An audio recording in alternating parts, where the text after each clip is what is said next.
तो cost of 2 kg apple, तो 2 kg apple, तो हम मान लेते हैं 1 kg एप्पल जो है, तो let cost of 1 kg apple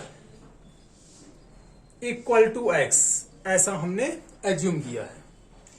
तो cost of 2 kg apple 1 kg grapes, तो ग्रेप्स का भी मान लेते हैं। तो cost of 1 kg grape equal to मान लिया हमने y को एज्यूम कर लिया। On a day found to be ₹160, तो 2 kg एप्पल और 1 kg ग्रेप्स, तो हम इसमें लिख सकते हैं कि according to situation, to 2 kg apple, तो 1 kg एप्पल x के हैं, तो 2 kg एप्पल कितने के हो जाएंगे 2x के, और ग्रेप्स कितने का है 1 kg y का, और 1 kg ही खरीदा गया है अर्थात y का, और दोनों मिलाकर के जो खरीदे गए हैं वो कितने के खरीदे गए हैं 160 के। तो एक इक्वेशन आपकी ये कंप्लीट हो गई। फिर कह रहा है कि आफ्टर द मंथ, तो एक मंथ बाद कॉस्ट ऑफ 4 kg एप्पल, तो 1 kg x का है, तो 4 kg एप्पल कितने के हो जाएंगे 4x के हो जाएंगे। 1 kg ग्रेप्स y के थे, तो 2 kg ग्रेप्स कितने के हो जाएंगे 2y के हो जाएंगे, और दोनों को मिला करके कितना रुपए दिया गया है 300, तो दोनों को मिला करके 300 रुपए दिया गया है। इस सिचुएशन को हमें अल्जेब्रिकली सॉल्व करना है, तो ये हो गया अल्जेब्रिकली हमने रिप्रेजेंट कर दिया है। ये हो गया आपका अल्जेब्रिकली रिप्रेजेंटेशन। तो पहला आंसर आपका कंप्लीट हो चुका है। अब कह रहा है इसको ज्योमेट्रिकली भी रिप्रेजेंट करो। ज्योमेट्रिकली मींस ग्राफ बना करके इसको हमें रिप्रेजेंट करना पड़ेगा। तो ग्राफ बनाने के लिए देखते हैं क्या करेंगे। तो वही जैसे हमने पहले सीखा था, एक बार x को 0, एक बार y को 0, मतलब x और y की आपको दो वैल्यू चाहिए, 2 x की वैल्यू चाहिए, 2 y की वैल्यू चाहिए, ठीक है। तो कई बुक्स में 3 वैल्यूज भी हैं, लेकिन हम जानते हैं कि लाइन को हम 2 पॉइंट से कंप्लीट कर सकते हैं। तो हमें 2 पॉइंट चाहिए, 2 पॉइंट के लिए 2 x की वैल्यू और 2 y की वैल्यू हमें चाहिए होती है। तो हम पहले लेते हैं फर्स्ट इक्वेशन। तो फ्रॉम फर्स्ट इक्वेशन लिख सकते हैं यहां पर हम फ्रॉम इक्वेशन नंबर फर्स्ट।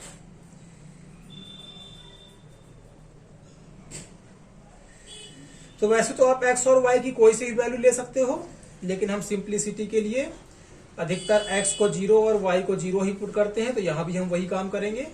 तो हमने एज्यूम किया तो कि x को हम पहले 0 ले रहे हैं, तो पुट x इक्वल टू 0। जैसे ही हमने x को 0 पुट किया, तो हम देख रहे हैं कि हमारा जो y आया है ये तो सब 0 ही हो जाएगा। y कितना आ जाएगा 160, और जब हमने पुट किया है y को 0, तो जैसे ही हमने y को 0 पुट किया तो देख सकते हैं कि 2x का 2x ही रहेगा, और y को 0 रख करके कितना आ जाएगा इतना, ये सब 0 है। तो 2x equal to 160, 2x equal to 160, तो x इक्वल टू हो जाएगा 160/2, कैंसिल करेंगे तो कितना आ जाएगा 80, तो x की वैल्यू आ गई 80। तो अब हम इसको इस तरह से भी लिख सकते हैं, एक टेबल बना लेते हैं, x की वैल्यू और y की वैल्यू। तो x की वैल्यू कितनी थी 0, जब x 0 है तो y कितना है 160 है, और जब x 80 है तो y कितना पुट किए थे हम 0। तो ये एक टेबल एक इक्वेशन की कंप्लीट हो चुकी है। अब सेकंड के लिए तो लिख सकते हैं यहां पर फ्रॉम इक्वेशन सेकंड। क्या है सेकंड में 4x + 2y = 300। अब इस पे आप एक और देख सकते हो, क्या देख सकते हो कि ये भी 2 की टेबल में है, यू भी 2 की टेबल में है, और ये भी 2 की टेबल में है। अर्थात यदि हम 2 से इसको डिवाइड कर दें तो ये पूरा जो है डिवाइड हो जाएगा। तो आप इससे भी कर सकते हो, आप 2 से डिवाइड नहीं करेंगे तब भी इसका आंसर बिल्कुल सही आएगा, पर हम सिंप्लिसिटी के लिए इसको 2 से डिवाइड कर लेते हैं। तो हमने कर दिया डिवाइड बाई 2, 2 से इसको डिवाइड करेंगे तो 2 की टेबल में 4 2 बार में, 2 से इसको डिवाइड करेंगे तो 2 की टेबल में 2 1 बार में, 1 को लिखेंगे नहीं। 2 से इसको डिवाइड करेंगे तो कितना आ जाएगा 150। फिर से वही काम, पुट x इक्वल टू 0। जैसे ही 0 आप पुट करेंगे इसमें तो आपका कुछ ऐसे दिखेगा, तो ये सब 0 हो गया, तो y की वैल्यू आ गई 150।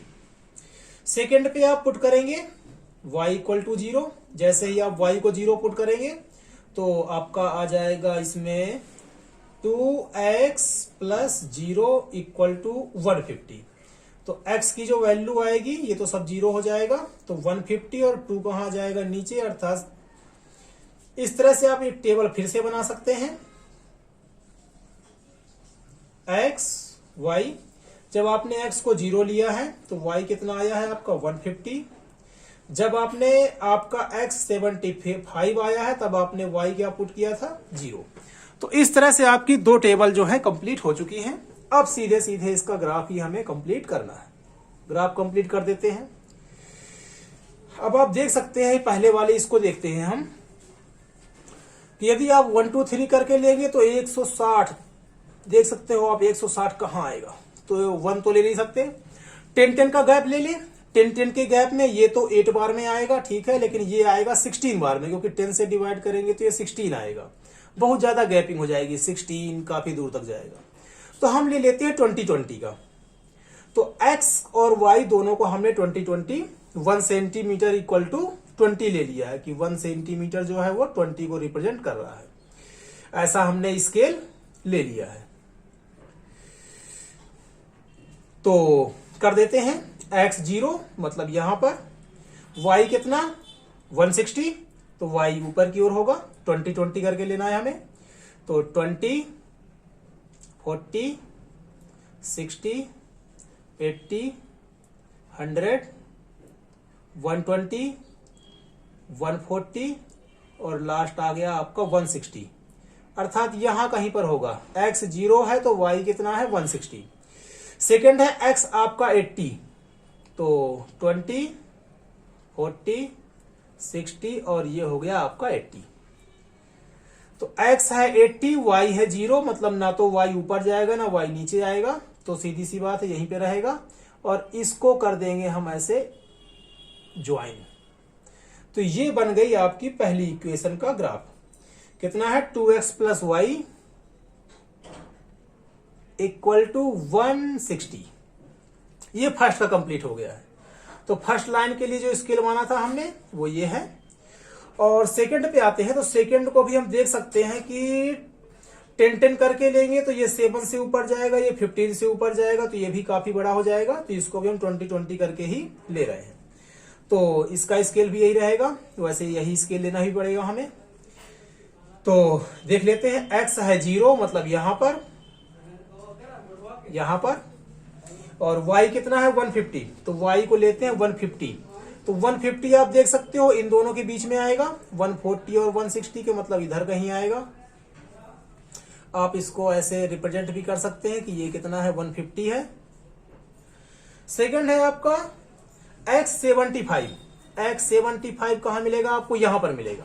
60 बीच में कहीं आपका 70 होगा और 70 80 के बीच में कहीं आपका 75 होगा, तो यहां पर कहीं पर आएगा। तो हमने मान लिया यहां पर, और दोनों को हमने ज्वाइन कर लिया क्योंकि बाकी तो 0 0 हैं, तो हमने इन दोनों को ज्वाइन कर लिया। तो ये कुछ ग्राफ आपका ऐसे बनेगा, लगभग इसी का पैरेलल ही बनेगा।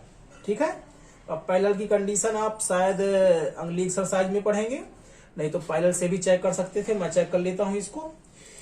तो